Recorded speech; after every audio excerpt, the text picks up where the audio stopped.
And welcome back to the show. Our next guest is an associate professor at McGill University and award-winning scholar of the politics of race. In her new memoir, she examines the nuances of racism in Canada and the United States. Here with more is the author of The Long Road Home on Blackness and Belonging. Please welcome to the show, Deborah Thompson. Thank you for being here, Deborah. Welcome. So, as we said, you're a professor of political science, and yet, of course, that job requires you to be very, very objective. And yet, in your book, you have actually made yourself the center of this story. So, how have you been able to, or how did you manage balancing memoir and then this really academic side of your book?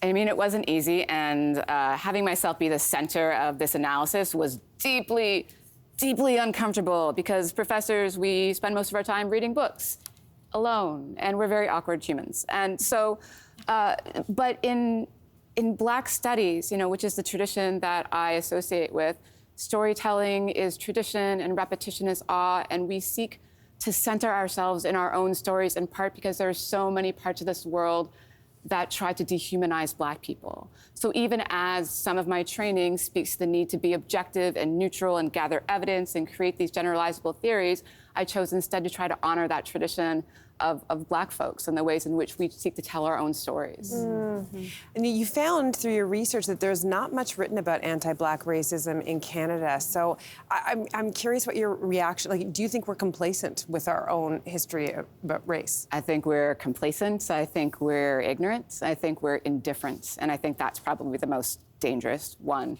I also think that, there's a real danger here to seeing anti-Black racism only in historical terms. Right? There are racial disparities along every single socioeconomic indicator we have in this country. I'm talking about income, wages, wealth, home ownership, home equity, education, health outcomes, life chances. We see racial disparities along every single one of those socioeconomic indicators. And so there is racism in the here and now that we need to deal with, not just in our past. And the problem is that these outcomes, if we're talking in political science terms, we call them path dependent. Right, which means that they're self-perpetuating. They're the result of very specific political, economic, and social choices that we made, and they will continue along that same path. They will continue to self-perpetuate until we make different choices as a society. Mm-hmm. Going back to the storytelling, in the memoir, you told a story about your friend finding herself to be the only white person in a bar and seeing beyond the invisibility of her whiteness. Fascinating idea. What did you mean by this? Yeah, so the way that story actually begins is that I was a PhD student at the University of Toronto, and we were drinking in some scuzzy bar on Yonge Street, as one does as a grad student. And we were talking about racism in Canada, and she kind of exhibited this disbelief that racism actually exists in Canada. And I was like, Jen, have you noticed that I'm the only not white person in this bar? And she kind of stopped and she turned in a circle and she then was like, no, I didn't notice at all. And to me, it's that ability to not notice your whiteness. Mm-hmm. That's the invisibility, right? It's both invisible and it's ubiquitous. I don't get to not notice that I'm Black. That's not something that's possible for me. But even more dangerous is the way that whiteness creates these standards of both beauty and behavior. And they're standards that are really, really hard for people of color to attain. And the invisibility of whiteness is something I think that we're trying to change, to move through, and to bring more awareness to the ways that people of color live and act in the world that simply doesn't align with the perceptions of what the whiteness as a norm wants us to be. Mm.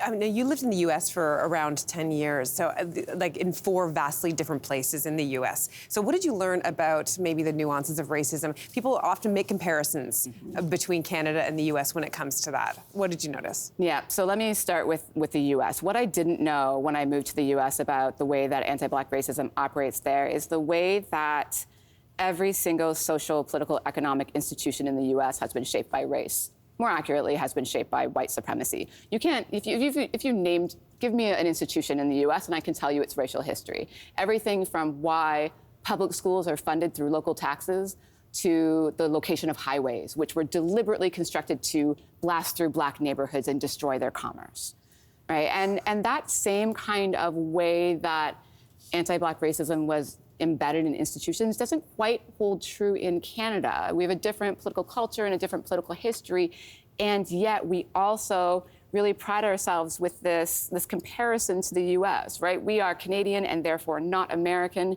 and we think that America is where racism is, and so Canada cannot possibly be racist. And it's that strategy of relational denial that's so dangerous because it allows us to absolve ourselves of any responsibility for actually addressing racism in the here and now.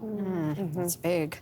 There is a chapter devoted to you being the only one, as it's called, as in the only non-white person in most environments. Any praise you said came with also a side of gaslighting. Can you explain? Yeah, so I don't know if you've ever met anyone from the American South, but when they say like, bless your heart, it's kind of like that. Like there's this hint of condescension that I always noted that came alongside praise at any kind of achievement that I had or that I attained. And the thing about gaslighting is you kind of have to believe it a little bit. You kind of have to believe what people are telling you. And for me, in my youth, I really believed that when people gave me that condescending attitude, that maybe I didn't deserve what I was getting. Like maybe I was just a diversity hire, and it made me desperate to prove myself. And desperate to prove myself by being exceptional. And the idea that you have to work twice as hard, or you have to work twice as hard to get half as much. I really believed that. And it's such a problematic idea, such a harmful idea. And I think that, my students ask me all the time, when will we know when racism is over? And the answer is when Black life and Black livingness can just be, right? When Black people can be depressed or anxious or deviant or mediocre and be fine and live in the world just as we are. Deborah, thank you so much for being here today and sharing your story. Thank you. So the book is called The Long Road Home. Everyone, be sure to check it out, and we're going to be right back. Hey there, wasn't that great? Do you know where you can find some equally good content? Our YouTube page. It's filled with discussions, debates, and some laughs. Head there now, like and subscribe.